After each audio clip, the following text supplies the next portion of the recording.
Penangkapan Tom Lembong terkait kasus dugaan korupsi impor gula dianggap sebagai politisasi. Terkait hal ini, Indonesia Corruption Watch atau ICW meminta Kejaksaan Agung untuk menjelaskan keterpenuhan unsur pasal dalam Undang-Undang Tindak Pidana Korupsi agar dugaan adanya politisasi ini tak menjadi bola liar. Dikutip dari Kompas.com, permintaan ini disampaikan oleh peneliti ICW Diki Anandia pada Kamis 31 Oktober 2024. Menurutnya, hal ini akan menjadi penting agar kasus korupsi ini tak dianggap sebagai politisasi hukum. Diki menyebut ada dua hal yang harus dipahami apabila melihat korupsi kategori kerugian keuangan negara.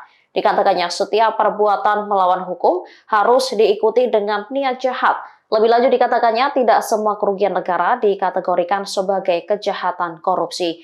Ia juga mendesak agar penyidik melakukan pengembangan kasus, khususnya untuk menemukan aktor-aktor lain atau kementerian lain yang diduga terlibat.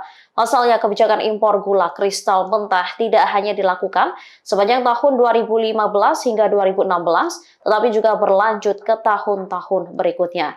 Diketahui Tom Lembong dinilai bersalah oleh Kejagung karena membuka keran impor gula kristal putih ketika stok gula di dalam negeri mencukupi. Izin impor tersebut diberikan kepada pihak swasta, yakni PT AP. Padahal menurut peraturan hanya BUMN yang boleh mengimpor gula kristal putih. Akibat kebijakan itu, negara mengalami kerugian sebesar 400 miliar rupiah.